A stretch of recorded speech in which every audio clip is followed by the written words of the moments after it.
Well, it's that time again, that time when we bring an apple to class and see if we can get a better grade. I don't know. What do you think, Greg? Gonna be able to get a better grade? Always get a better grade with an apple. And Do you think that's even a true? big fruit basket is even better. We're your hosts, Greg, Ken, and I'm Chris. And this is Three Pastors Walk Into a Bar. James chapter 3, verse 1 says, "Not many of you should become teachers, my brothers, for you know that we who teach will be judged with greater strictness." That's a scary thought, isn't it? Mm-hmm. Does that contextually apply with what we're talking about here today, though, Ken? I think you're reaching a little bit there. I think it does. I don't know about Well, our guest, Lisa, you started out as an educator first, right? I'm still an educator. Right. There you go. See? Yeah. So once a teacher, always a teacher. Absolutely. And that carries a responsibility that if it were me, I would think about that every single day. Yep, we definitely sure. live to a higher standard. People expect great things from educators. We Sure spend do. more time with some kids than our parents get to. So Yeah, that's for sure. We want the right people. You in spend front of more those time kids, with those kids than some parents care to. unfortunately. For sure. Yeah. We're privileged today to be joined by Lisa Arnold, and she is the Lakeland School Superintendent. Is that correct? Lakeland Joint School Lakeland District. Joint School District. I forget about the joint part. Yes. Really? That's interesting. Well, memory loss at all. We're not going there. Not going Oh, okay. That was another. That's a different interview. podcast. Different Sorry. podcast. Okay. Yeah, memory loss and all that kind of stuff. Yeah. So, Lisa, tell us a little bit about yourself. Thank you for being here. Thank you for having me. I'm very excited to be here. This is my first year as a superintendent. I've been the assistant superintendent for the last 8 years in Lakeland. This is my 32nd year in Lakeland School District. I started as a first grade teacher. Best job in the whole world. Absolutely loved working with all those little 6-year-olds. But I've stayed in Lakeland. It's the only district I've worked in, and I've stayed here because of this community. I love serving this community. Yeah, it is a great community. We love our community too. We like getting out and being a part of it. So we appreciate you being a part of it. So you're an Idaho native? No. No? I don't think there are very many Almost. actual Idaho natives left, but Yeah. I'm not. I am. No, you're not. Get out of here. I've been here 43 years. That doesn't count. Oh, okay. Never mind. I think I've been here longer. See, she's more native than you are. We moved here when I was 12. Oh, okay. So you've been, I think that might count though. And you're what, 30? Oh, yeah, you're so sweet. I think That's a basket of fruit. Yeah. That'll get you far in life. Teacher's pet. Jeez. Yeah. He's like the class clown for sure. Yeah, I think it definitely counts, right? Yeah. So you 32 years, counting this year, right? All in Lakeland. Mm-hmm. And you spent 8 of those years as the assistant superintendent, and that was like right before you took over this post, right? That's correct. Yeah. Yes. What's the difference? Is it a lot different? It's not terribly different because the structure, we've always had kind of a team approach at the district office, and so I've participated in all of the the big decisions, but there is definitely a little bit greater sense of responsibility, I guess, as the superintendent, because the buck stops with me, and all decisions made at all levels land on my desk. So there is a little bit more responsibility. Yeah. Well, you got a good team around you. Oh, I have a fabulous team. Yeah. That makes a big difference. So, you started this post in July, correct? That's correct. July 1st. Yep. Yeah. And so before that, you helped evaluate and implement a new math curriculum last year. Is that correct? We had, yes. So I guess there are two things there. So we did implement we adopted a new math curriculum. Last year we had parents part of that process, vetting the materials. They actually participated in observations as teachers taught from the different programs we were considering to help us get to the right decision. Mm-hmm.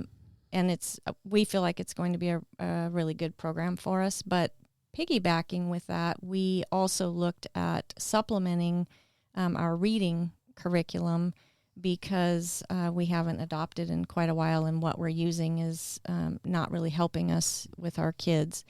And but through that process, parents started to notice some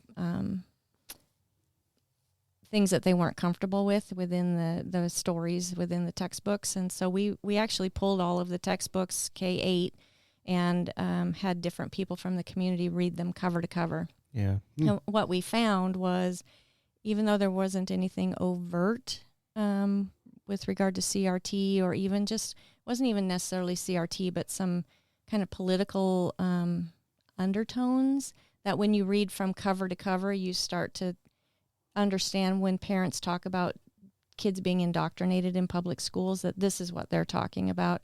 Teachers are not standing up and teaching these things, but the message is very subtle, but when it's throughout, the message is there. And so we just made the decision, I recommended to the school board that we not allow the use of iReady reading in our schools because schools are not supposed to be political, and we just need to get back to really good literature. And so we're in the process now of trying to figure out what that's going to be. Right. That's a big topic right now, actually. I see a lot of discussion, Lisa, about banning books and, people upset about banning books. And there was one here recently where there was a school that was named after a guy who wrote a book, and the school board voted to table the issue until they could review the book. But the people posted this post of this article that said school bans book named after the school's founder, kind of deal. Mm-hmm. And which wasn't actually true. The headline was completely misleading. They just tabled it to review it. But this is like a major issue in schools right now. It's like trying to figure out what books to put in their libraries. It has become a big project, that is for sure. Yeah. Do you think that there's a difference between what books go into the public library and what books go into school libraries? Well, there has to be, because we have to be age appropriate in our schools. My sense is that for a long time, parents have just kind of blindly trusted what was happening at schools. And we're in this weird political climate now where we're just seeing some things that shouldn't necessarily be part of school kind of infiltrating.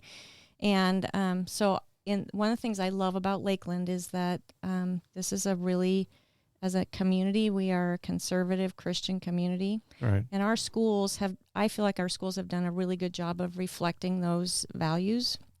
And so because we're in the kind of community we're in, if we're going to be true to that and we're going to actually reflect those values, we have to listen to what parents are saying to us. Right. And they're asking us to have quality literature in our libraries that help kids, see beyond themselves, see beyond Rathdrum, but do it in a way that's safe and appropriate for the age level. So we've had a couple of books.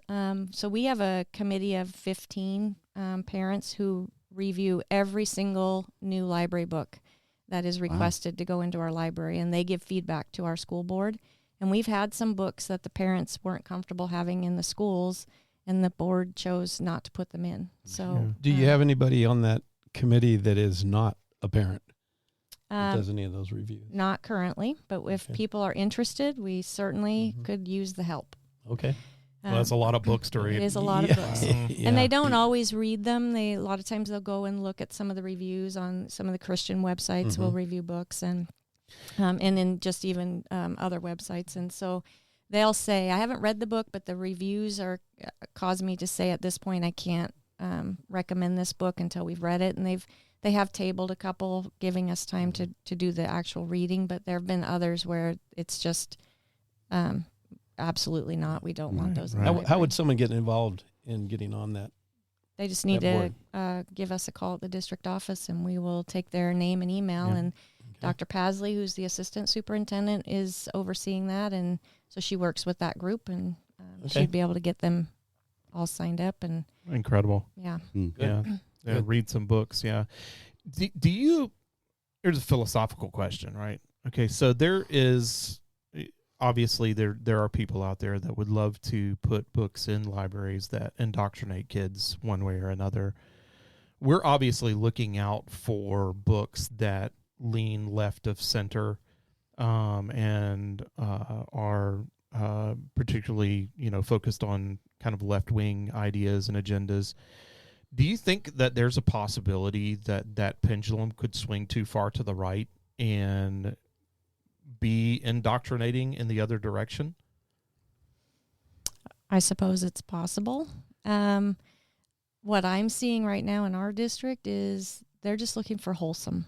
I'm not seeing some of the far right kinds of views. It's just really kind of what's really good literature and wholesome stories, and those are the kinds of things that I think our parents are looking for right now. Yeah, that's rough because it's in the eye of the beholder, isn't it? Like what is good literature and what is wholesome. I mean, in reality, if you think about, kind of the stories that are even in the Bible, we would consider the Bible to be wholesome, but some of those stories are lurid and R-rated. Yeah, for sure. I mean, some of them are pretty rough. But there is an age appropriate component to all of that. So is there like a standard by which you follow? Like, is it like there's no step 1, step 2, step 3, this gets this rating kind of thing? Nope.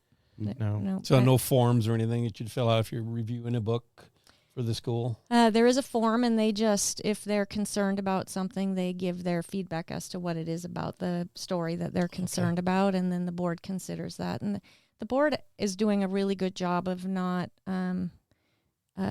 just censoring everything, because that's a hard place to be. Sure. But they really value the feedback from the group that is providing the reviews.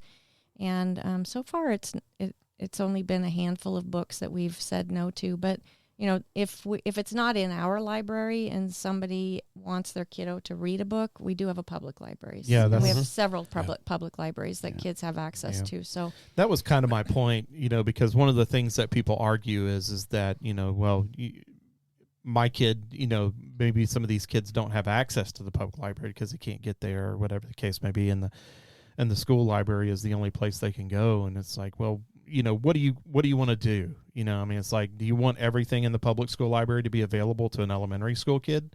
You don't want that. No. Yeah. So, I'm not envious of your position. I'll tell you that right now. Well, we have thousands of books in every single school library. So there is definitely something in that library for everybody. Right. But we don't have all of the books, obviously, that are available. Right. I'm just curious, Lisa. Does Lakeland School District use Common Core in any form? Idaho School District, like every other district in the state, is required to teach Idaho standards. And our Idaho standards actually started from Common Core like everybody else. And then we've had several iterations of those with a lot of patron input from across the state. And so changes have been made. So we use Idaho state content standards. Patron input. Explain that. Anybody who lives in the state of Idaho had opportunity to provide public comment about the standards as they were being reviewed and revised. Okay. Gotcha. And so the patron input is all the people that actually made comment towards that. Mm-hmm. Yeah, when we in educatorese, when we are talking patrons, it's anybody who lives within the boundaries of whatever districting we're talking about. Okay. So at the state level, it's every single person in the state. Now, you said Common Core, like everyone, like it was like an origin. Can you explain what you mean by that? Like, are you saying that like a lot of math curriculums now have kind of spawned from Common Core and diverged in different ways? And how does that relate to Idaho's standards? So there was a move, and it's been a long time ago, maybe 15 years ago now, where there was an intention where we were trying to, as a country, have some commonalities with regard to if somebody's going to graduate in California from a California high school or from Idaho from an Idaho high school, that with regard to math, they're capable of doing the same things.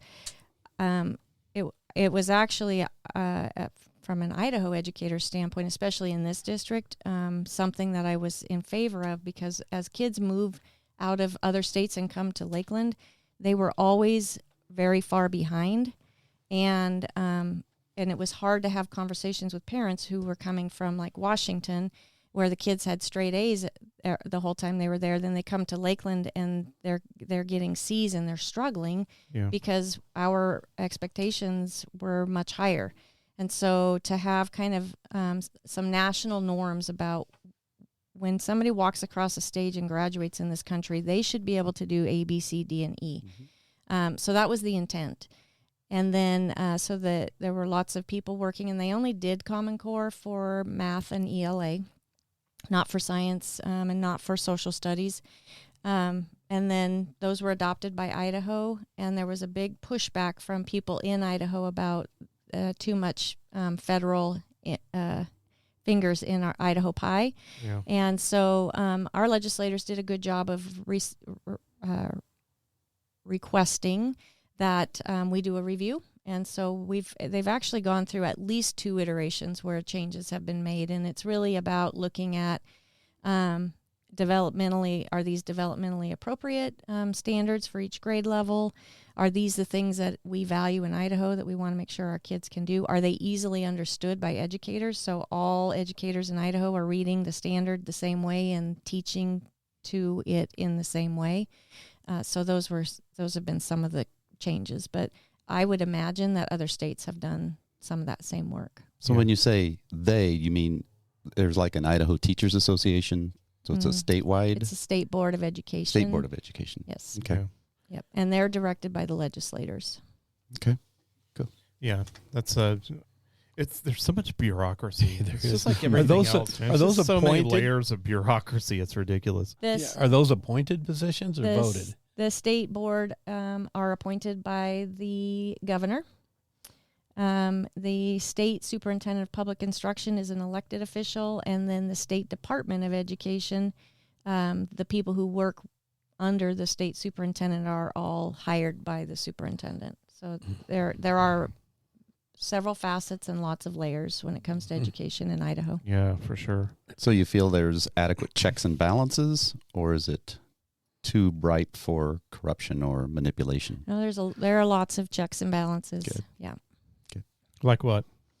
Well, the legislators are constantly looking at things. They're directing the state superintendent to do certain jobs, and then they're directing the state board to do certain jobs, and they're kind of checking each other's work, basically. Is it like, is there a way to regress back to the legislature to say, look, we don't like what's going on? You know, I mean, does the legislator have any kind of checks or balances at the very top to kind of keep them in check with education? That's the, so those are the public comments, lots of public hearings. And then the state board, Idaho School Boards Association, the State Department of Education, they're all also meeting with legislators and just talking about what it looks like in implementation.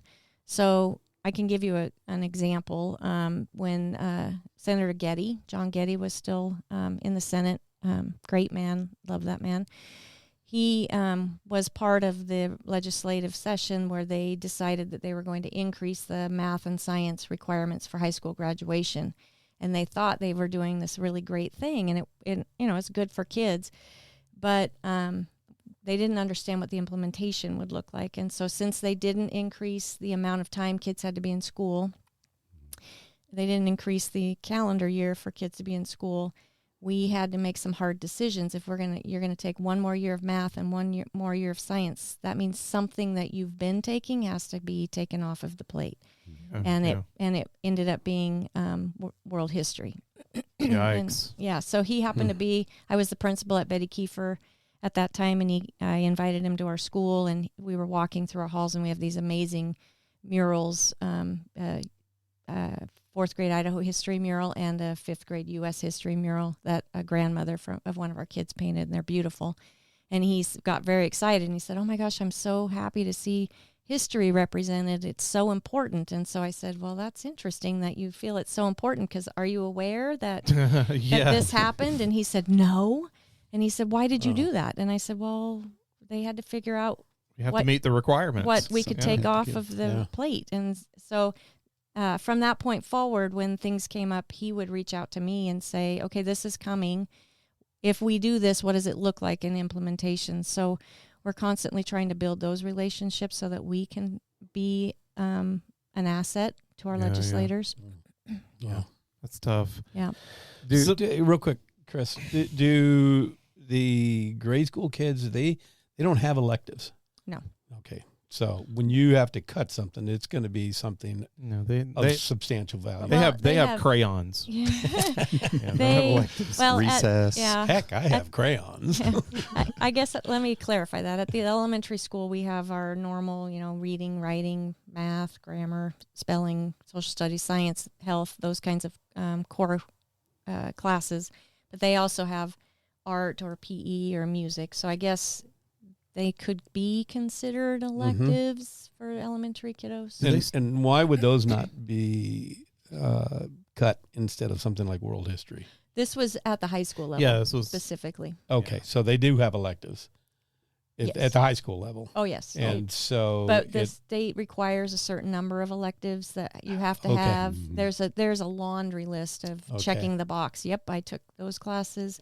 And so we had been requiring one more class than what could actually fit in a student's so you've got a certain number of electives, classes humanities, that you have to take through those 4 science, years. Social And so studies. you had to cut something. Yes. Why world history? Because it wasn't required by the state. We had been requiring it, but the state didn't. Okay. That's odd. Yeah. Mm-hmm. That's weird that they would not include world history in. I think history is very school important, and yes.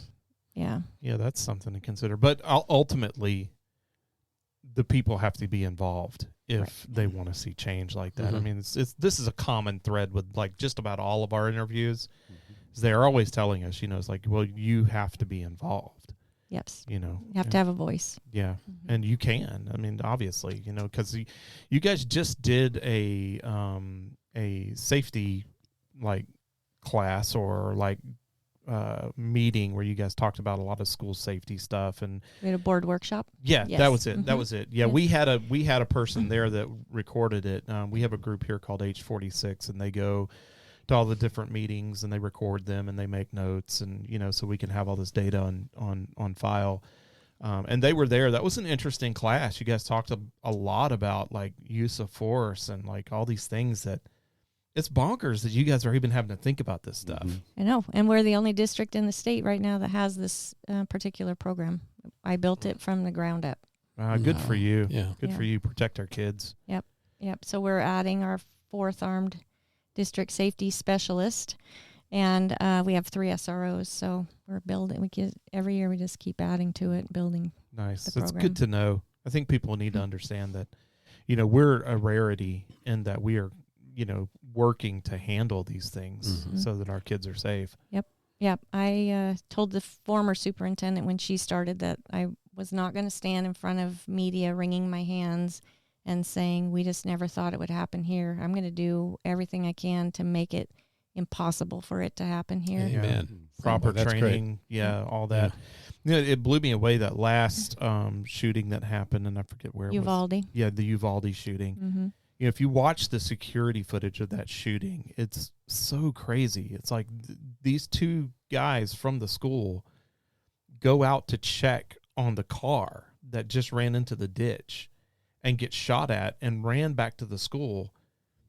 It's amazing to me that the doors were not already locked. How did he just walk into the school? in my opinion, that's a catastrophic failure of a very simple system. Yeah. We've known since Columbine that doors need to be locked. So Just lock the doors. Yep, I can't wrap my head around that part.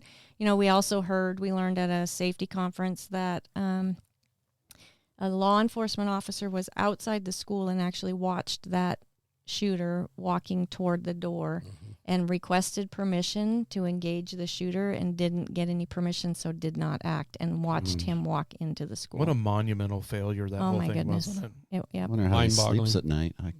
I don't know. I couldn't. No, the trauma would be terrible. I mean, he'd have to be in therapy now. Yep. So as a result of that program, how would you say that is kind of resulted in the mood or the perception among the students and parents? Are they feeling pretty confident and safe? And Yes. they're not worried about it Nope. and asking you questions? Oh, no. We had a situation where we had an SRO with the county, and then they had to pull him, and the parents at the school immediately wrote to the board and said, you need to put somebody else back here. For them, it's peace of mind. And for me, I just know that all 7 of the people that we have in this program on staff would give their lives to protect kids, and those are the people we want in the buildings. Yeah, Sure. for sure. Yeah. For sure. Well, talking about parents, let's switch gears for a second, because we want to talk a lot about parental rights and involvement. And, what should a parent expect from their school board? Well, I can tell you first what I believe. Personally, I've believed this since I was a first grade teacher 31 years ago, that our parents are our best partners. They are the child's first and best teacher, and that we do our best work when we partner with kids. And so they should be able to expect from the school board, from the district office, and from our buildings that their voices are important, that they're going to be welcomed, and that we really want them working beside us. Yeah. It's tough in this day and age because there's so much, like, you see the news reports of, like, these school boards that are just wanting to push parents out. It's like, we don't want to be involved with you at all. Let us educate your kids because we know what's best for your kids, and you just shut up and stay home. You guys are taking the complete opposite tack on that. That's not who we are. It's never been who we are. Yeah. Lakeland, again, it goes back to our values, and our values have not changed. We've always been a conservative Christian community, and we've had parents who have wanted to be involved. Yeah. When I was at Betty Kiefer, I had hundreds of parent volunteers, and I loved having the parents in the building. Yeah. So this board is very, very open to communicating with community members, answering questions that they might have. If it's a question that's specific to something that's happening in one of our schools, they usually send them my way so that I can work directly with them and help get the answers they're looking for. But this is a district that really wants to honor parents. Yeah. And I've had parents come in and they're upset sometimes about something that Sure. they think is happening, and then when we work through it, they apologize for their initial display of angst, and I always tell them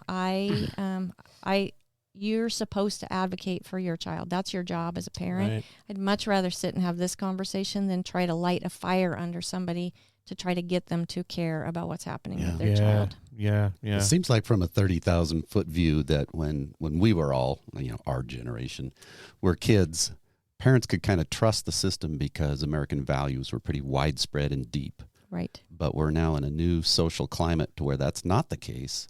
And parents big have divide. to get involved and be part of it in order to protect and preserve what we have. Exactly. Yeah. Or you lose it like some other school districts. Yeah. And we have people, I've met with parents, moms, who actually call themselves refugees from other states, and they're here.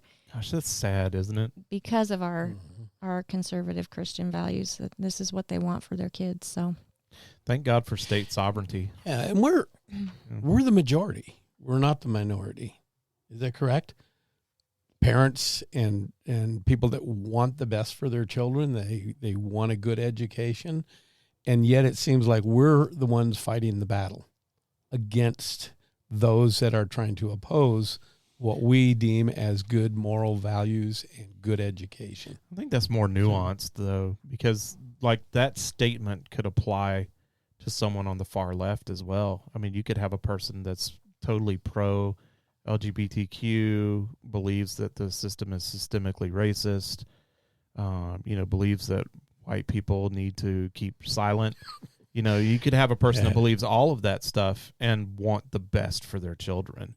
Exactly. But the best that we're looking at is different, as I think Ken was alluding to, is different than what the left thinks is best. There's new definitions of best and good and wholesome. Well, I think that's what we're struggling with. I think that's what the battle is really all about. It's about what is the morality of the United States of America. Mm-hmm. What is our values? And we're really battling with that right now. And it's ugly because you have really extreme sides. Right. On both sides. I mean, we had that conversation with Paul Vanoy about, nationalism, Christian nationalism. And there is a section of our community that would love nothing more than to create a quasi-theocracy where, our laws were dictated by biblical principle, whether that's constitutional or not, you could argue, but...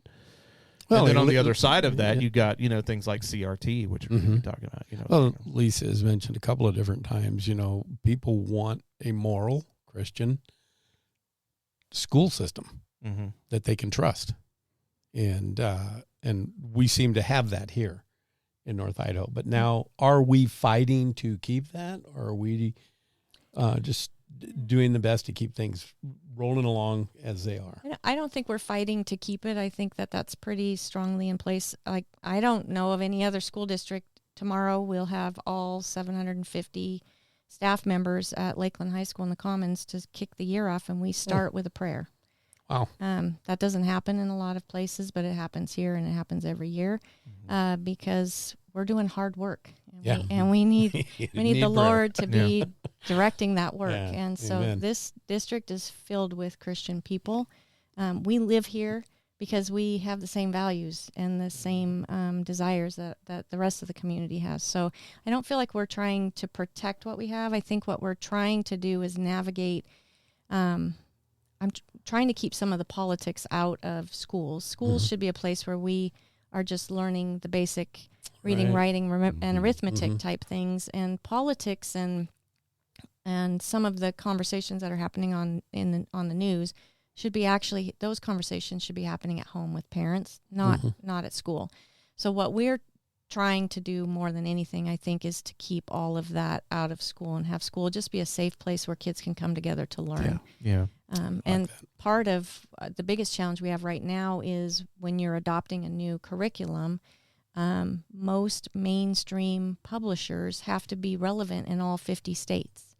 And so that's where the undertones of some of those left of center type ideals are coming into some of our textbooks. And so we are having to be more cautious than we've ever been about what kind of tools we're using to teach our kids, which is why we have the committees in place to actually read the books cover to cover and make sure that we're not missing something. And that's not just stuff in the library. That's mostly like curriculum. Right? Yeah. Yep. Like, it's like you don't even really get to, I mean, gosh, if you were going to start addressing every book that's in the building, that'd be a full-time job.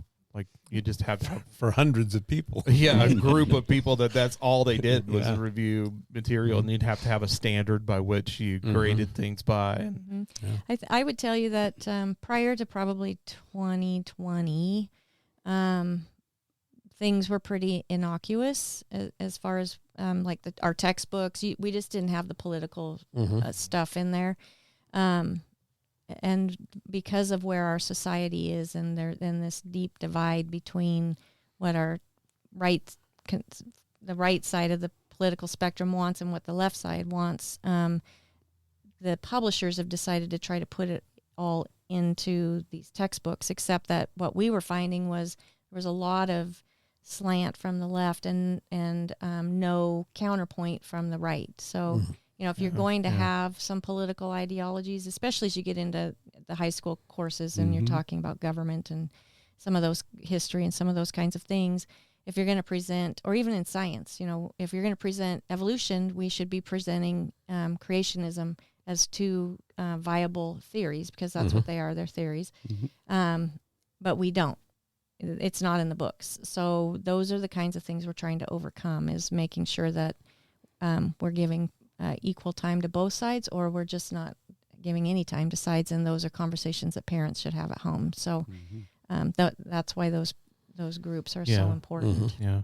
And that kind of brings us to the curriculum, because not too long ago, Janice McGeehan created a task force to go into the schools and kind of search out whether or not there was any critical race theory kind of going on.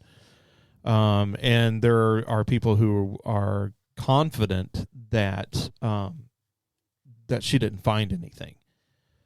Are you finding that some of the curriculum has critical race theory in it, and some of the curriculum that's being used now has tendencies to that? And are we moving away from that, or is it something we need to be freaking out about? Right. Definitely not something to freak out about. We currently have nothing in our schools that speak at all to critical race. Now, the primary reason we actually took a second look at the iReady reading that was being used was because somebody posted on the Parent Coalition page a story from the 5th grade textbook, and it was about slavery, but instead of just telling the story of slavery, it was the white man, and white man was capitalized like it was a proper noun, and the black man was also capitalized, and it just focused on race in a way that didn't have to happen to tell the story. And so in our minds we thought, no, this is kind of edging into that critical race theory, where we're going to point out that white people, are bad people. So we immediately pulled it, and the whole program now is removed from the district. So we are being hyper vigilant about it. There's been some education that was necessary for our teachers even to really know what to be looking for as far as what is critical race theory, because it's just not been something that we've done anything with, because it's just not part of who we are. So right. That was based on some of the groups that review the curriculum. Correct. Okay. Yep. So it's a really important part of what you do. Oh, it is. Create these groups and watchdog. Yeah, I think we all want the same things, and so again, it's working together. Take care of it takes a village to raise a kid. Now, that's for sure. You guys are looking into a curriculum from Hillsdale. For what exactly does that mean? Like, what are we looking at? Is it like the whole curriculum, or just pieces of curriculum, or like what exactly are we looking at? And who is Hillsdale, and why are people concerned about Hillsdale? Well, let's start with the first question. It's a huge question, isn't it? Yeah. There's a lot going on there. It's a whole nother podcast right there. Yeah. Well, so we are this year adopting a science curriculum, and then also an English language arts curriculum. And because of what happened with the iReady reading, it just opened our eyes to the opportunity for those real subtle undertones of political activity in our textbooks that we don't want. And so at our curriculum workshop with the board, they were having quite a conversation, and I just was sitting back and reflecting, and when they were done talking, I just suggested to them that I think, what we need is to go back to the basics. And so when you look at what's currently offered by the mainstream publishers, it's not back to the basics. When I think back to when I was teaching first grade, we had a reading adoption, and the stories in the book that the kids were reading, they could actually go into the library and pull those stories off the shelves. It was Brown Bear, and if you give a mouse a cookie, and just really good quality literature for little people. And then at the upper levels of elementary, they had, Where the Red Fern Grows and Little House on the Prairie, and quality literature. Yeah. Right. written by published authors. And now what we're seeing is the textbooks are being written by just a group of 15 or 16 people who are writing stories that the kids don't love. They're not published authors, so they're as well written. And so I just suggested to the board that we spend some time looking for publications and publishers who are providing that kind of a resource to us, so that we're using quality literature to teach our kids how to read and respond and think critically. Those are our standards. And so Hillsdale College was one. There was actually a presentation to the board, I think 2 years ago, by a group, because they were starting a Hillsdale charter school in our area, and they just kind of wanted to let the board know that they were doing it and who they were. And I just found the presentation interesting. I don't know a lot about Hillsdale, and you shared today that some of the controversy around Hillsdale, but what I love about what they do is that they have kids reading the Constitution of the United States, and they have kids reading the Declaration of Independence and really breaking it down and talking about what does that mean for us, because while children's constitutional rights are limited when they're in school, they still have constitutional rights, and they should understand what that means and why we should protect them, and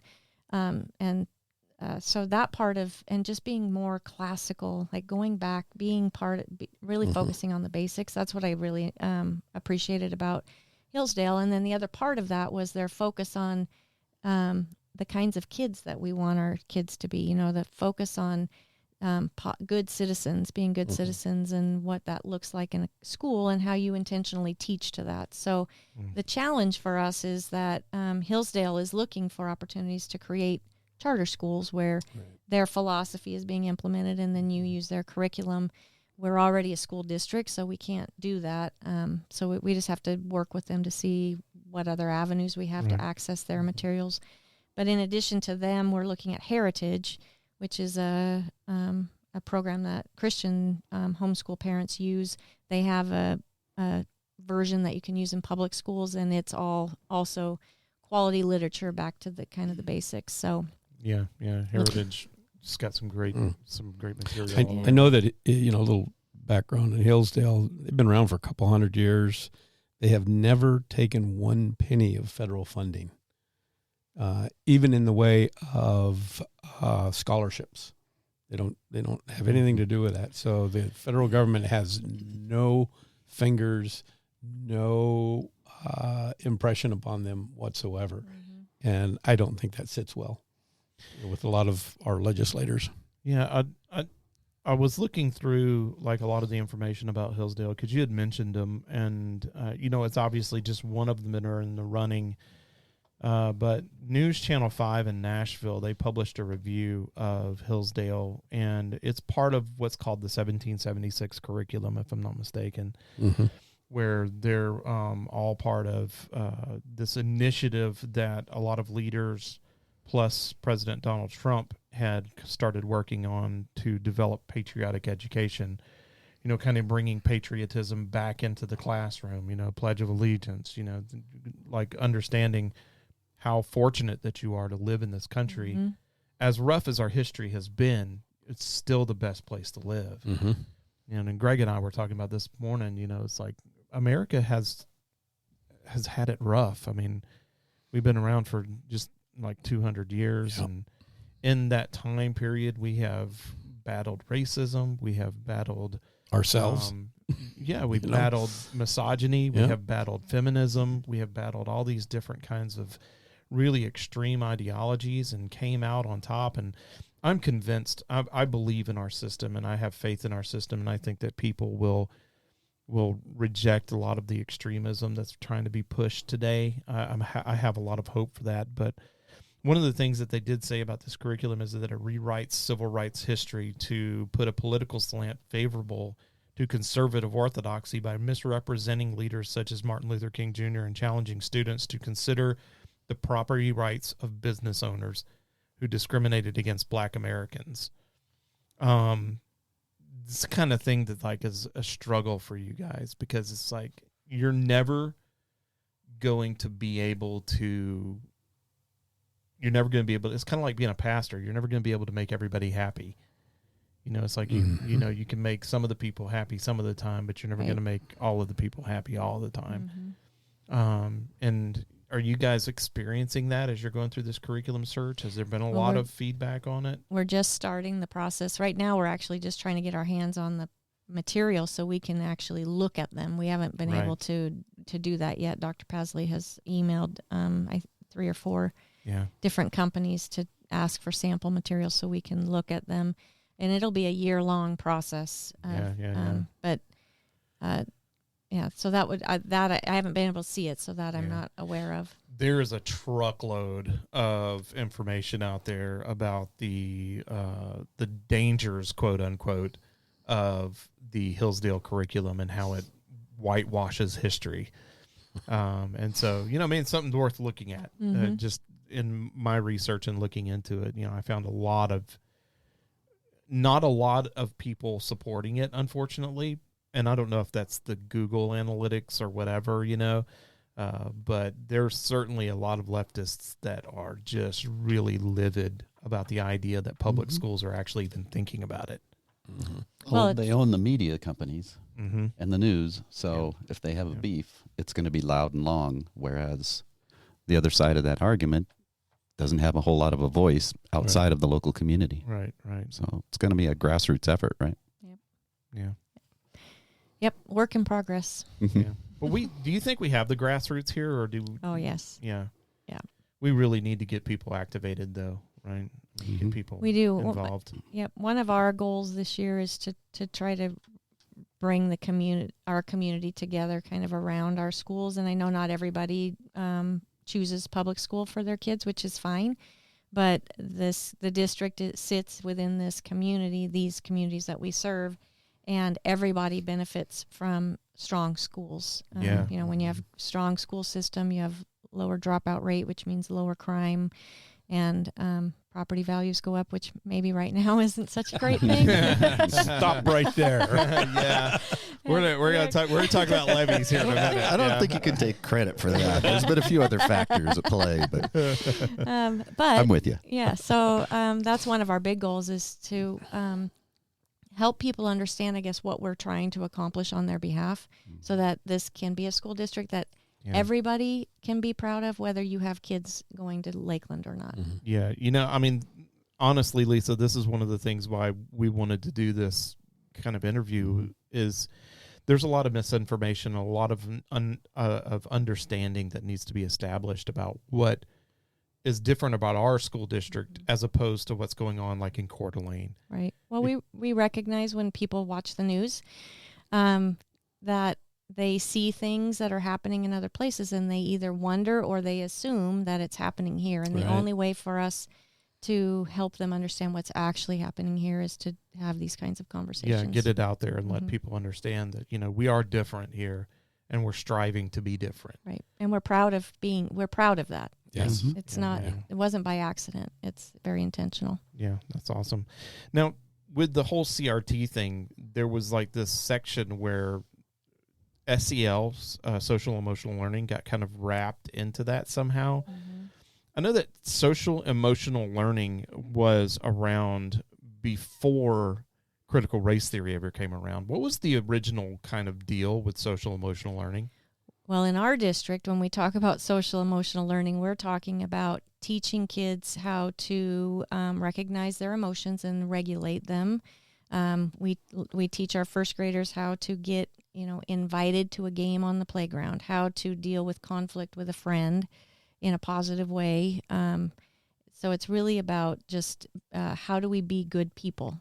I haven't quite figured out how social emotional learning got kind of brought into critical race theory, but it's such a trigger word for so many people that we rewrote our district mission statement. It used to say that we're going to maximize student learning every day, academically, social, emotionally, and behaviorally in all environments. And now it just says we are going to maximize student learning every day in all environments. We took all that other stuff out because we're not doing whatever it is that looks like. I can only assume that it's less about critical race maybe, and more about the some of the gender fluidity Equity. kinds of conversations. Mm-hmm.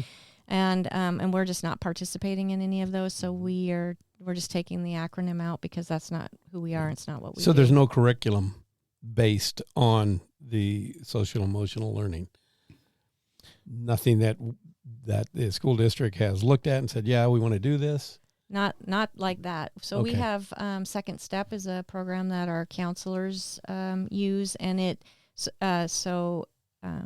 we are by law required to teach the standards that the State Board of Education approves. And so for K-12, we have health standards. And so our counselors help our teachers teach some of the health standards, which is regulating your emotions, recognizing, okay, I'm feeling angry. It's okay to feel angry, but how do you deal with those feelings in an appropriate way? And so there is, in a sense, a curriculum. There is. There. Mm-hmm. Okay. Yeah. What is Second Step? That's the name of the that is program. it. You know, I was talking to a teacher not too long ago about this, and there was this whole idea that, you know, there were some schools and some teachers that were taking social emotional learning and they were wrapping gender identity and racial equality into like these like social emotional kind of concepts, where it's like, this person has suffered through this, they're a oppressed person, and so as the person who is not oppressed, we need to be making sure that we pay attention to them, and that was kind of thing. But it's like throwing out the baby with the bathwater. This teacher was like, it's like people are wanting us to toss out social emotional learning because they're terrified of critical race theory. But, right. When you are in a classroom with 30 kids and you have 5 kids in there with behavioral issues, how do you deal with it? It's not like you have a dean or a principal in every class. You have to be able to teach, and you have to have a tool to be able to help to teach these things. And so it's like, it's tricky, very tricky. And I guess that's kind of my point is, if there's not a curriculum, then school counselors and teachers are kind of free to go anywhere they want with that. Yeah, no, we have a curriculum for that, and it's actually we've written a letter to the parents that counselors and teachers work together to teach these lessons. The materials are available for parents to look at, and parents will sign off that they are allowing their kiddos to participate in that instruction. Our board really wants parents to be informed about what's happening in the schools and what is being taught, so that if it's something they'd rather handle at home, then they have that opportunity. Okay. Is it fair to say that pure or straight social emotional learning is basically teaching general manners in a social context? Yes. That's pretty much it. It's kind of necessary, right? That's how we interpret it. But again, we've got these parents that call themselves refugees from California, Oregon, and Washington who are terrified as soon as they hear social emotional learning, because it looks and feels different where they came from. Yeah. And so we're just we're not necessarily doing anything differently, but we're trying to take the trigger words out. Just not label it. Well, they don't want some person in there socially, emotionally teaching their child that they can transition genders anytime that they want, and they don't have to tell their parents about it. Yeah, that's definitely not happening in Lakeland. Which is part of the curriculum from these other states that you've mentioned, that's what they're hearing, and that's what they want to get away from. So they hear it here, and they go, oh, no. Yes. So right. panic sets in. Yep. All So right. that's not happening in Lakeland Joint School District.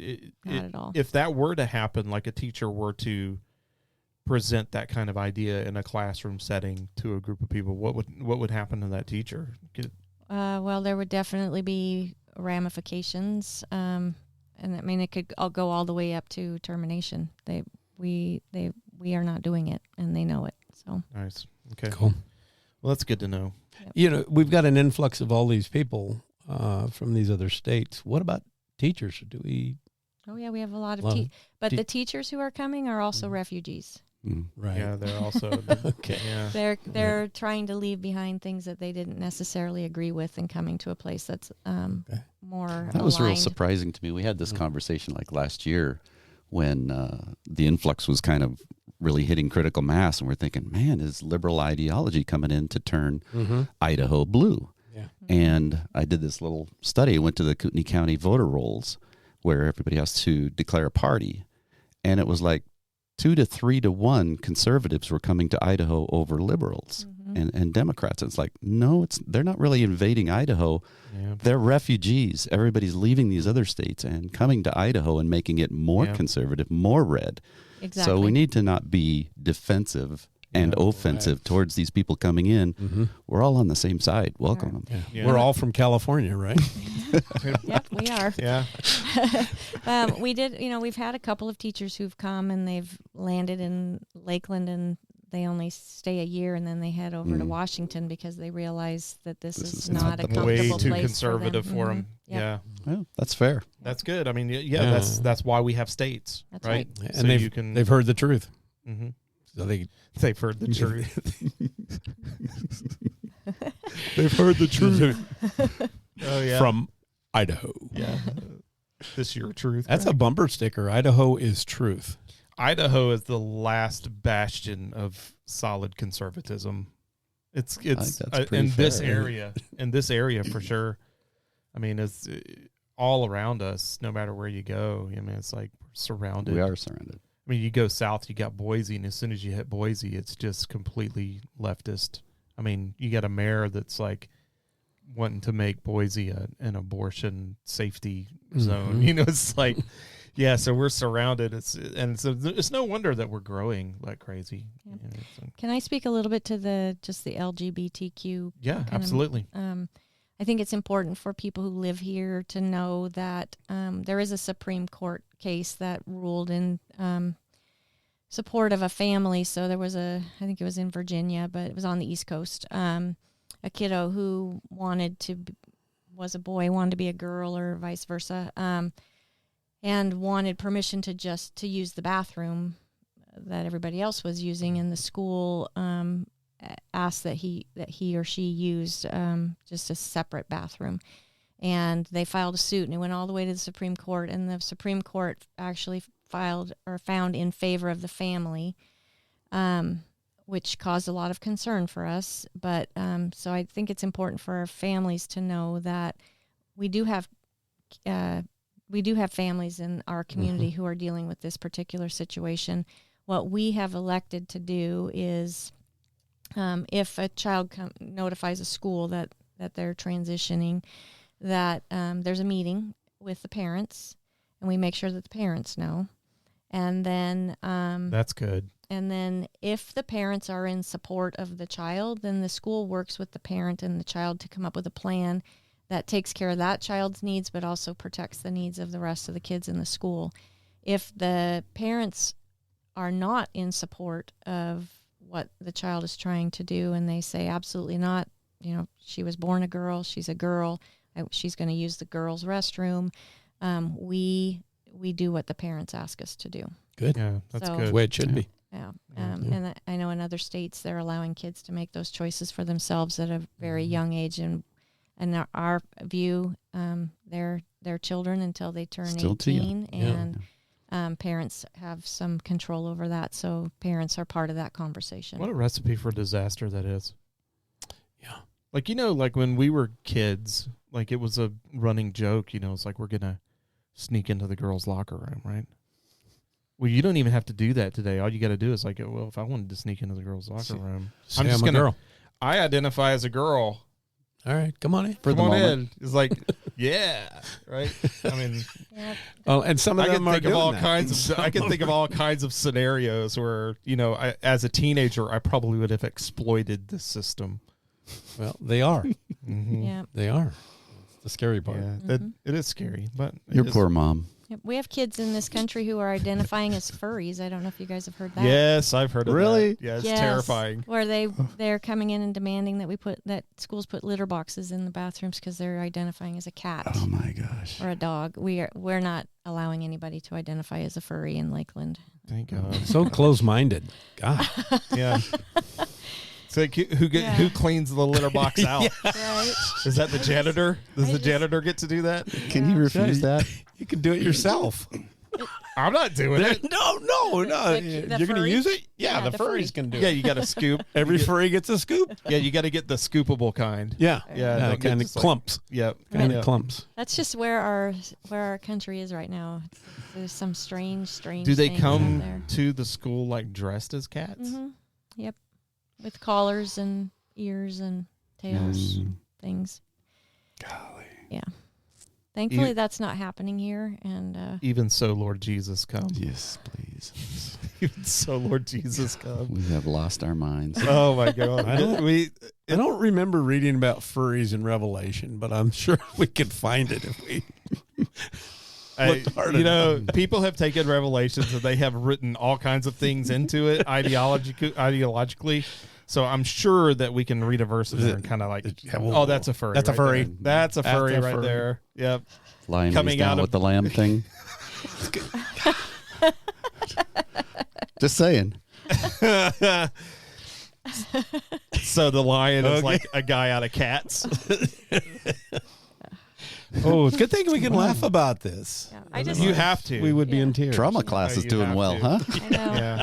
I just think it's important for people to really understand what schools are facing in our country. Yeah, And there's that's so tough. many crazy things, and it's so many fronts. It's like with churches as well. There's so many fronts that you're fighting and having to address. It's just endless, and it's all the time, one thing or the other. So, yeah, I don't envy your situation at all. So, are we dealing with staff shortages still? Yes, mostly special education right now, but even classroom teachers. Has special education changed in the last 40 years? Because I know when I was Since in Greg school, was in it? Yeah. Well, that would be 50. You'd pass now, Greg. Yeah. You knew who the special kids were. And today, you don't. Well, sometimes. Sometimes. Well, there are those that are in wheelchairs or that, have obviously some emotional or mental problems. But for a lot of it, is there not a larger group of people identifying as special ed? I don't know if it's necessarily a large. Our numbers are up a little bit. I don't know if that it's necessarily a larger group that's being identified for special education, but the group is different. So, and not in the last 50 years, but in just the last 10. Yeah. When I was still in the classroom, my kids who were in special education were there because they either had a disability learning math or they had a disability learning reading, and we call those specific learning disabilities. That accounted for the vast majority of our kids in special education. Those kids maybe are 10% of our special education population anymore, and now it's all of the other health impaired, lots and lots and lots of behavior, and that's the reason that we're struggling to keep special education teachers and it's violent behavior. It's not. It's different. And they're going to rely more on the social, emotional learning aspect of that as well, right? Just teaching That's them good. how to regulate their own emotions, recognize how they're feeling, and try to figure out an appropriate way to deal with the emotion that they're feeling in the moment. But it's different. That's for certain. Why is there a teacher shortage? I think teaching is getting harder. I think with all of the politics that are happening in our country right now, and teachers being attacked on TV for teaching CRT or for not teaching CRT, and it's just so hard to be everything to everybody, and we're just trying to teach kids. And so we actually had one teacher who left teaching last year and went to drive long haul truck because it was too hard. Just done. And that's sad because I think we're doing one of the most important jobs you can possibly do. And Absolutely. these kids are going to be leaders, and some of them could be in our legislature or at the congressional level, and making decisions about our country. And so we need to have good people in front of them. But, there's a lot of outcry that teachers make too much money, that they have an easy schedule. I haven't heard that one, but Let's talk about that, because The teachers make too much money? Really? Who's making that argument? Oh, it's on the news all the time that teachers are making, they only work 9 months a year. They're making a lot of money. They're making too much money. Wow. And Idaho cost per student is one of the lowest, correct? It is the lowest. Yeah. So, Idaho, but it's always been that way. Idaho's always gotten a lot of bang for their buck because we've always put good teachers in front of kids. But I think that the job is getting a little bit more challenging. You're dealing with more behavior kids than we've ever dealt with before, kids who struggle with behavior. Is there a correlation between the kids with these behavior problems and their home situations? Or is there oftentimes? Sometimes? We've got kids, we call it drug-impacted babies, so kids whose moms took drugs while they were pregnant. That completely changes the chemistry and the way the brain is wired. And those kids struggle with cause and effect and just even empathy for others. But we also have kids who come from great homes who have struggles. And I think it's more about environment and maybe chemicals in foods and things that people are ingesting. But, every student comes with its own, his or her own unique needs and just trying to figure What about those all autism? out. Do you see a higher incidence rate? That's one of our biggest categories of That's really interesting. identification. Yep. And there's all kinds of reasons for that. I don't think they've actually figured out for sure what the reasons are. I've seen lots of theories. There's all kinds of stuff out there. A lot of accusations, Right. but not a lot of pure science on it. Yeah. Dyes or vaccines or, it's like just depending on what kind of theory you subscribe to, conspiracy or not. I read a research project on the introduction of aspartame in diet soda in the 76 or 77. And at that point, the rate of autism diagnosis was 1 in 500,000. And as the rate of aspartame in our foods has gone up, the rate of autism has paralleled it. Yeah, stay away from them diet drinks, folk. So, I don't know that they've proven anything. There are lots of research studies out there, but it's a real thing. I mean, kids who have autism really struggle with some social skills, and so just trying to figure out how to help them out. But you could go deep down that rabbit hole. It's just like sugar in general, the intake of sugar that we have. We have sugar in everything. Sugar in your bread, sugar in everything. In garlic salt. Salt. I'm trying to do a no sugar diet right now, and I have to read all the labels. And good luck. There's salt. It's the second ingredient in garlic salt. Yeah, good luck with that. Why does sugar have to be in there? It's in everything that we eat now in some way, shape, or form. It's so hard. Greg tried that not too long ago, and he was the same way, and it's like it's hard to find. I mean, in a hot dog. Yep, you just have sugar in a hot dog. Lean meats and fruits and vegetables, and that's it. Yeah, that seems like a bummer. Don't get Heidi started. Hunters, we just have to go back to our roots and be hunters and gatherers. That seems like a lot of work. I'd rather go to the grocery store. Is that a thing? Well, they say if you shop the perimeter of the grocery store, you actually eat more healthy. That's true. That actually makes sense. Yeah, if you stay away from the inside. Yeah, that actually makes a lot of sense. All right, so we need to talk about levies. Yes, let's talk Unfortunately, about levies. we got to talk about levies. The L you guys, word. I know. We talked to you guys not too long ago, and you were talking about how you were going to have to put forward the replacement of the levy that's going to be passing off here pretty soon.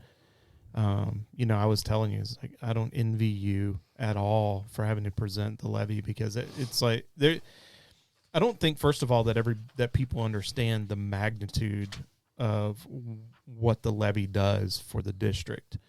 So it might be helpful if people understood, first of all, like what does the funding look like for the school district completely? Like where does all the funding come from? Okay. So 25% of our current funding comes from our patrons through the levy.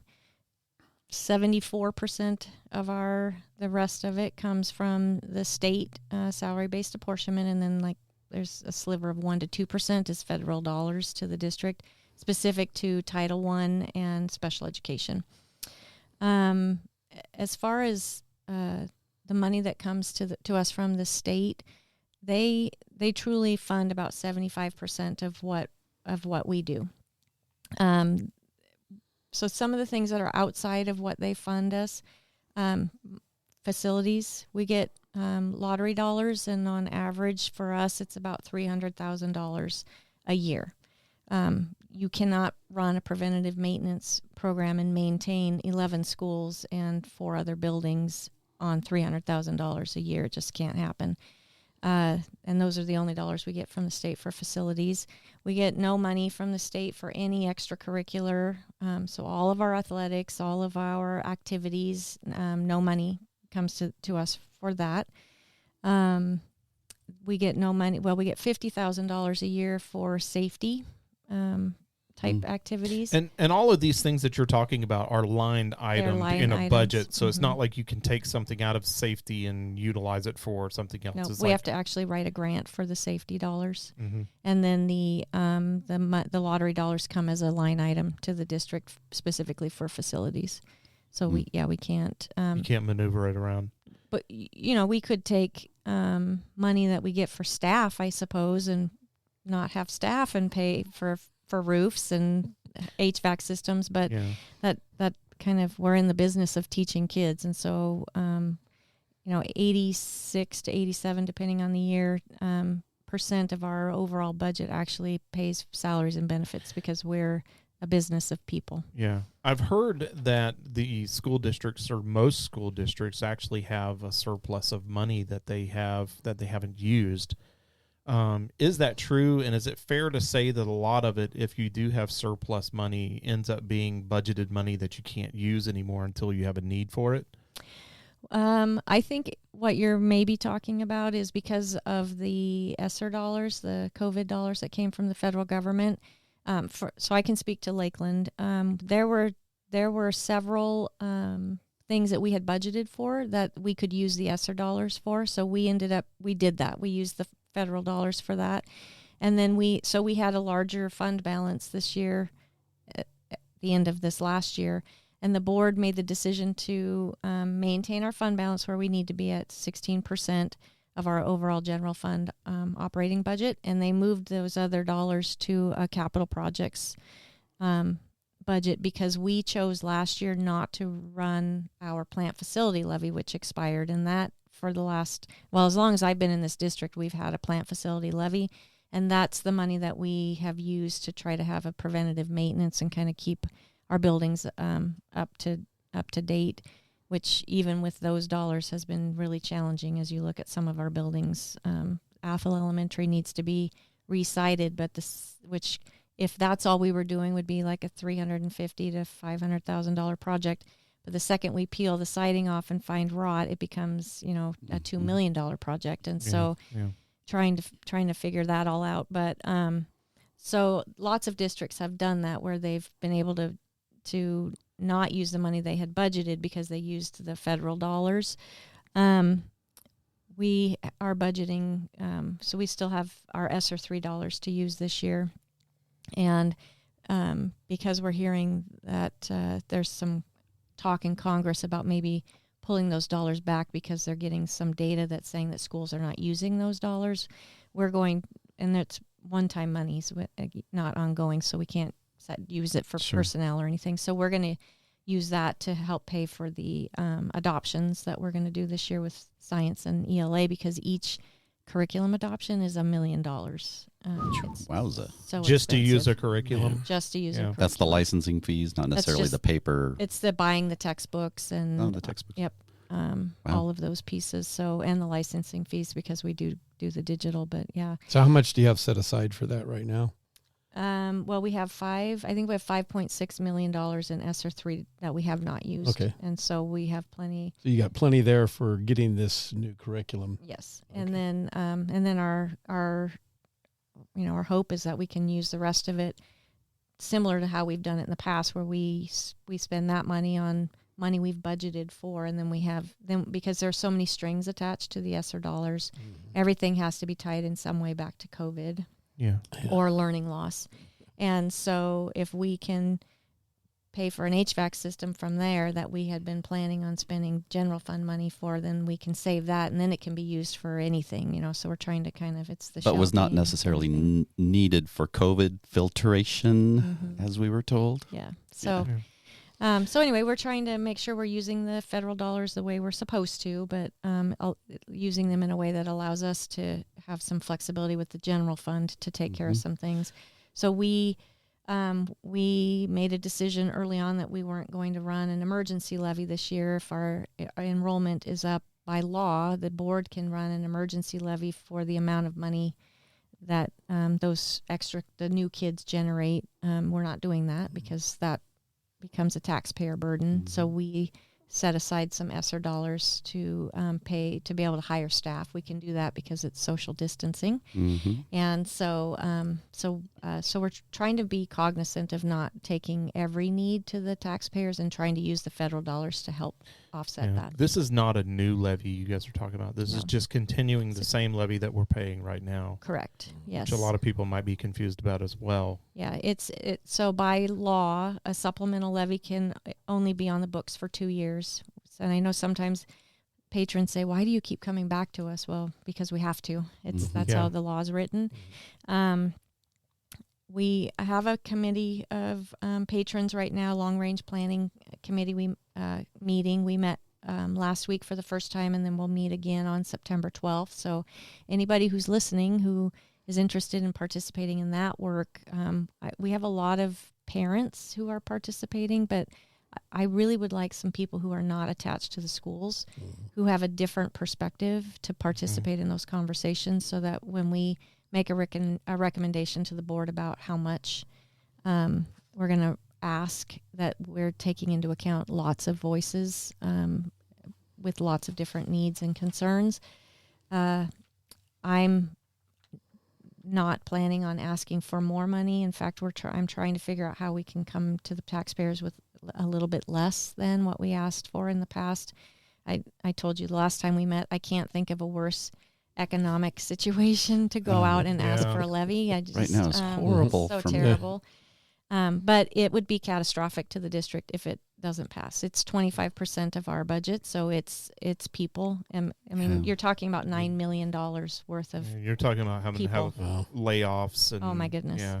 So from a district perspective, wouldn't it be much more sustainable and predictable, forecastable if there was no levy portion to your budget? It just was all state wonderful money. You could if the state count would on it, actually pay us what beg. it takes. Yep. If they would pay us what it takes to actually teach kids, that would be great. Wow. Yeah.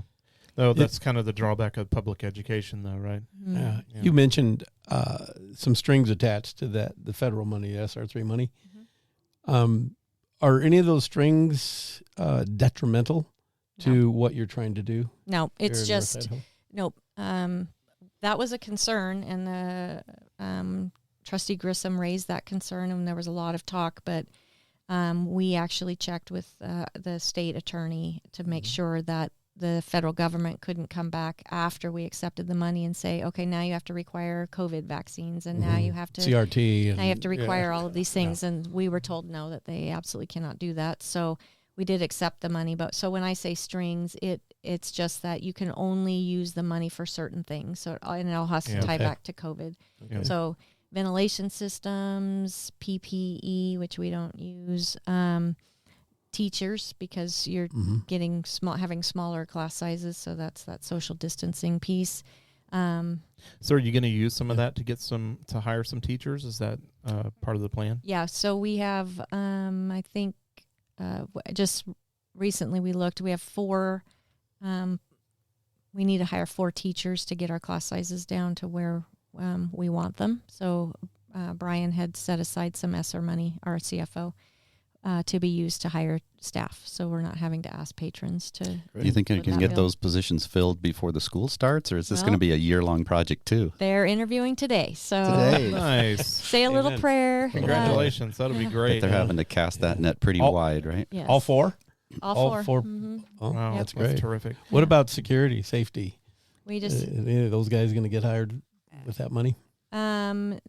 No, not with the SR money. Huh? Not with the ESSER money. So people don't really understand how the categories of teachers go in Idaho, but if you hire somebody after August 1st, they're on what we call a Category 1 contract, which means at the end of the year, their job is done. And so there's no obligation to continue employment with that person. If we have jobs that are open and they want to apply, they certainly can. So because ESSER dollars are kind of it's one-time money, so it can't be for ongoing salaries. Right. So in this situation, we know it's not ongoing because at the end of this year, the job ends, or we make a decision that, nope, we actually have this many kids and our enrollment goes up, and so we get a little bit more money from the state to help offset the costs, and we can hire that person back. Okay. But with our guards and SROs, that would be ongoing costs, and we can't do that. Now, there is a rumor floating around on Facebook and a couple of different Facebook pages that the new budget that has come out for Lakeland School District has provisions for raises for administrators, but it does not have any provisions for raises for teachers. Everybody got raises this year. So the way that we do raises in Lakeland is we have interest-based bargaining between the district and the Teachers Association. So we sit, and it's very harmonious. It's very collaborative. We just kind of talk about what are our issues and find common issues, and then we find ways to reach whatever the resolution is, and obviously pay is always the top of the list. So typically whatever we land on as far as a percentage for teachers, then all other groups get the same percentage. So this year, however, because our classified salary matrix, so one thing I think that is important for people to know about our supplemental levy that we're going to have to run is that probably half of the money on that levy is the gap between what the state pays us for classified staff and what we pay. The state pays us $11.59 an hour for a classified person, and they only pay for about 50% of the number that we actually have employed. Wow. So it's a $4.5 million deficit to us for our so classified to actually staff. Pay the classified staff, which I'm guessing is people that have exceeded their 1 year, they're kind of locked into a new kind of... Nope. Classified staff are people who don't have a teaching certificate. So Okay, it's our bus drivers, our custodians, our admin assistants, our chief financial officer. They give us $11.59 an hour for our chief financial officer, our HR director. He should be able to fix that. Yeah. my kid at Silverwood makes more than that. Yes. And that's been our challenge is, I mean, the district office sits right across the street from Taco Bell, and they've got a sign up that says, we're hiring for $16.50 to $17 an hour. Oh, that's an insult. Again, Ouch. we laugh. It's like a slap in the face. So hey, I'm gonna go over and get some lunch. yeah. So anyways, so that's a huge part of why the supplemental levy is so important. We don't pay our armed guards $11.59 an hour. They're law enforcement officers carrying weapons and have a huge responsibility. So the levy is really tied to compensating these people fairly. Yes, and because our salary schedule for our classified staff, we're struggling to keep up with how much businesses are having to pay just to stay in business. Yeah. And we don't have the luxury of passing the cost on to our clients like. Not directly.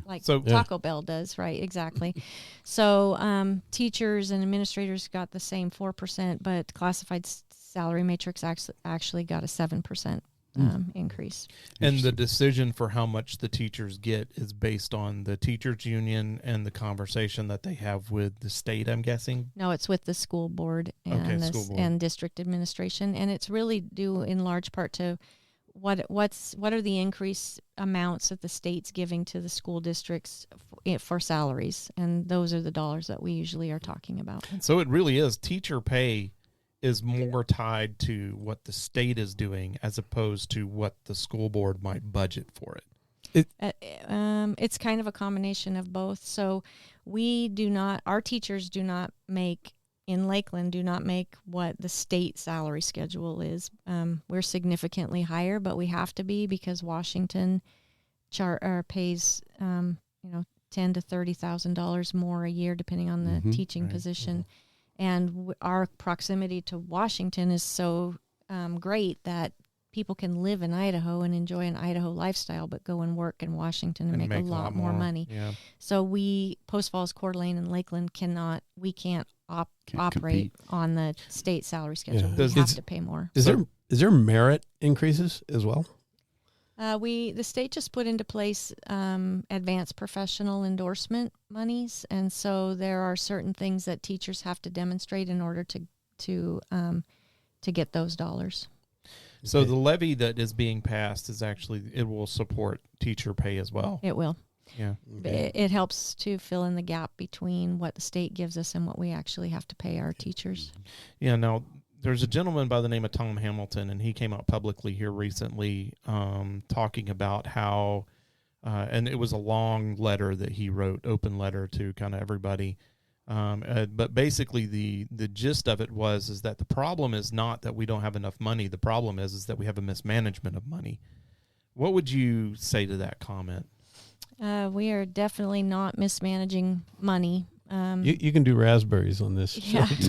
Well, it's hard. I think it is hard for people who don't understand how schools are funded to think that, wow, they're getting all this money. And then, at the state level, they will say, well, we just increased the public education budget by, 10%. That's what they said last year. Well, that doesn't mean that our teachers got a 10% raise. They got a 4% raise, because the 10% at the state level still doesn't get the state salary schedule to even close to what we're paying our teachers. Yeah. So there's constantly a gap, and it's not about mismanagement of dollars. It's really about the gap between what the state gives us for teacher pay and what we actually pay. So the teacher's top pay is $50,000 on the state salary schedule. Our top sell for our teachers is $67,000. And on average, in the different cells within our salary schedule, we pay $13,000 on average, $13,000 more per cell per person than the state gives us.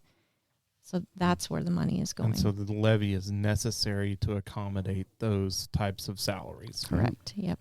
Yeah. Otherwise, we wouldn't have the teachers in front of the kids. Sure. Yeah.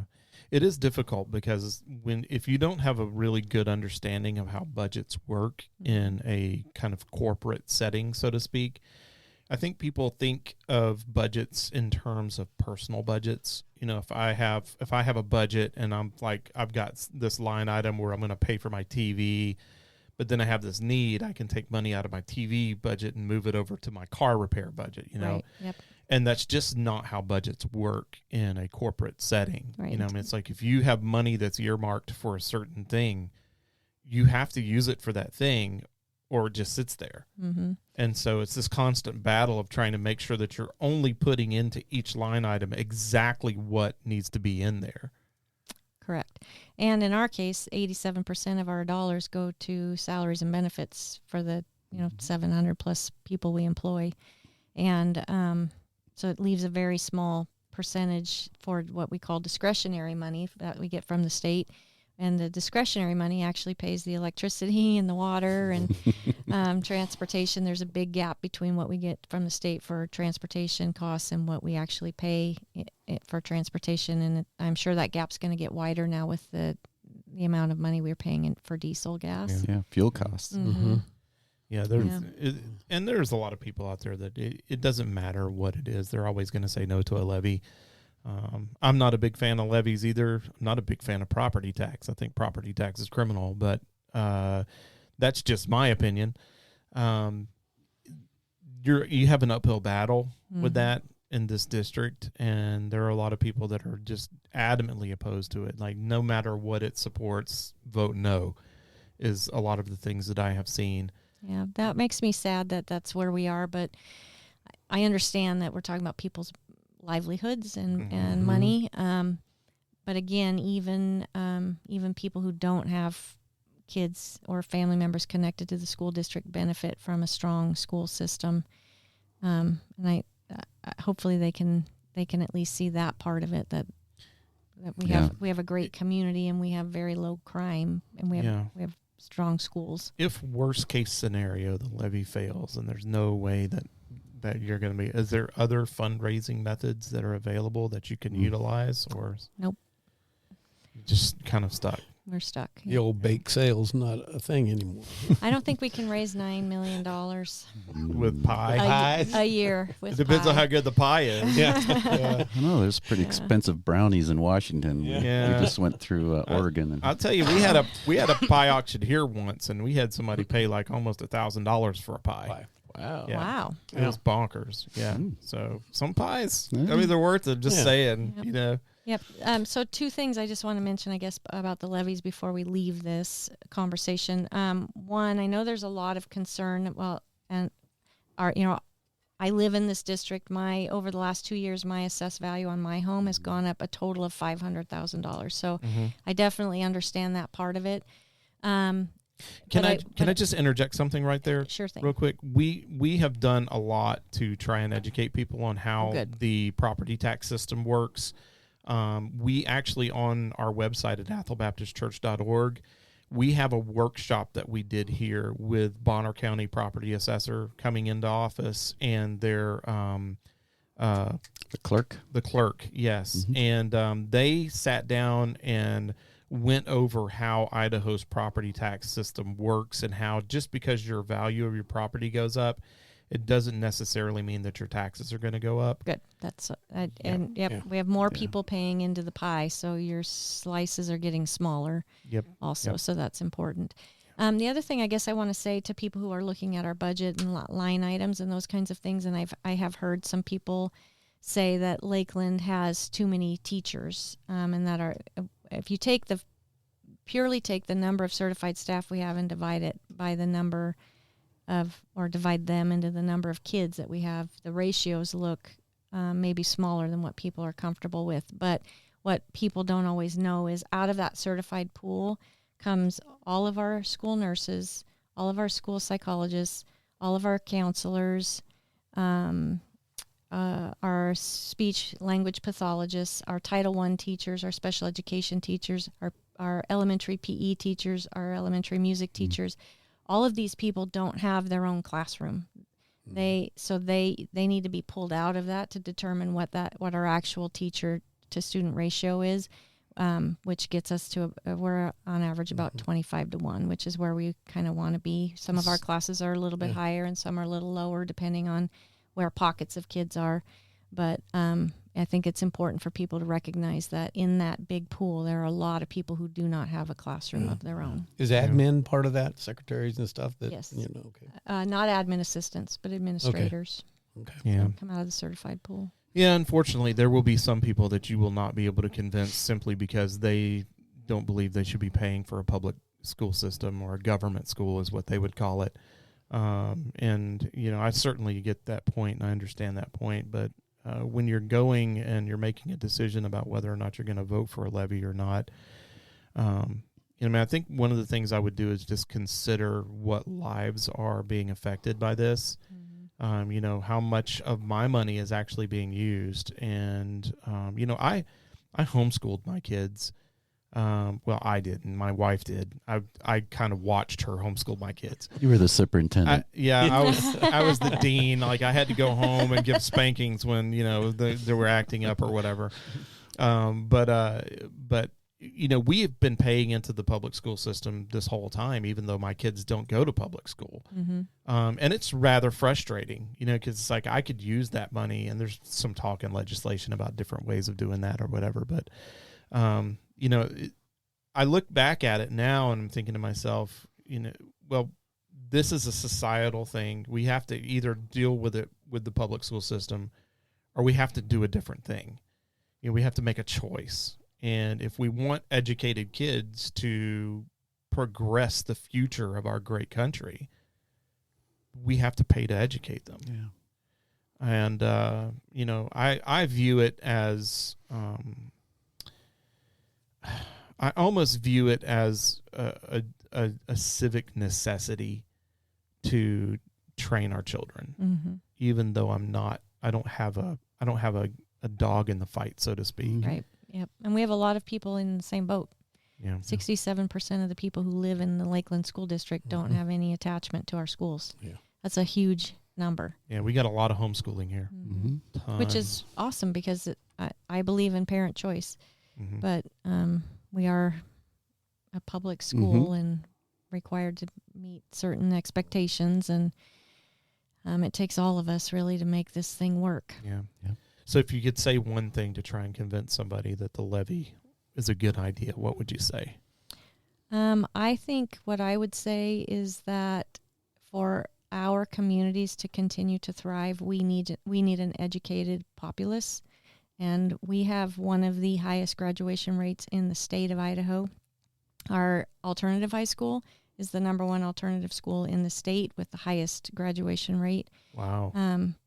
We graduate 97 to 98% of our kids every year, and the kids who drop out of school stay in the community. And so we're sending kids out into the community ready to either go off to 2 or 4 year college or to go into the workforce. Yeah. And that's what is going to keep our community thriving. So I think that's important. But the other thing that I think is important is even if you're a parent who is choosing to homeschool and not be in a public school, I want people to know that this school district is filled with caring Christian people who want to do right by kids. And so we share your same values, and we are trying to make sure that the kids that we are working with benefit from, the caring, compassionate people that we put in front of them. Yeah. Well said. Well said. Yeah. Well, Ken, you got any last words? Wow, I'm just really enlightened to what you do over there through this conversation we've had, and just want you to know that we're on your side. We appreciate the work that you're doing, and it looks like it's just reaping tremendous benefits. And I hope our listeners will agree and see that investing in your school is an investment in your community and all of the things that we love. And we'll be here for you. Thank you. We'll be watching to see how this levy turns out, and Appreciate it. we may have you back to kind of explain what goes on after the first of the year. Yes, I would love that. Be awesome. And then to your listeners, anybody who has specific questions that they would like answered, if they just reach out to the district office, I'm happy to sit down and talk to people face to face or have a phone conversation, whatever's most convenient. How do you do that? The phone number at the district office is 208-687-0431, and my extension is 1111. Cool. Well, it's hard to remember. I Email know. address? larnold@lakeland272.org. All right. And we'll have a link on the description of this podcast with the school district website if they want to learn anything more about how the district's run and what's going on there. Yeah. Yep. That would be wonderful. Any last words, Greg? No? All right, good. Yeah, that's. I live in Bonner County, so I really don't care about any of this. But Yeah, you do. That's quiet. that is true, but I do care. Just to echo what Ken has said, thank you for what you do. And I don't know if we want to bring Lynn in on this, and just to say that she's been sitting here very quietly. Yes, and, yeah. and Let's give her a round of applause. Yay, good job, Thank you, Lynn. Yeah. And, It's a team effort. She's It probably is a team had effort. so many things where she wanted to just jump right in there and say something. But as your assistant, thank you for being here. Yes. And hopefully you two can keep the ball rolling in the right direction, That's even the if goal. it is uphill. It is. That's the goal. Amen. Any last words? Nope. I just really appreciate the opportunity to be here today. We appreciate you coming by and talking with us, and we'll get this out there. And I think if we're all informed and we're all honest with one another, and we're amiable to have debate without having our feelings hurt, I think this world would be a much better place. I agree 100%. Yeah. Yep. Well, that about does it for us today. As always, thank you for joining us. If you have any ideas for an episode, or if you would like to hear us investigate a certain guest, you can always email us at 3p@ethelbaptistchurch.org. If you enjoyed this episode, please give it a like, share it with your friends, and subscribe so you don't miss any future episodes. You can find us on anywhere where podcasts are found. You can also find us at ethelbaptistchurch.org. Thank you, Ken, Greg, Gavin, for helping produce this episode. And thanks ABC and its members for supporting this ministry. And again, just thank you so much for being here with us, Lisa. We really appreciate it. Thank you. Thank you for listening. Till next time, remember, be brave, be bold, be loud. You can be a force for biblical morality in your world. Don't wait, don't hesitate, and don't ever, ever, ever give up. And with that, we are out.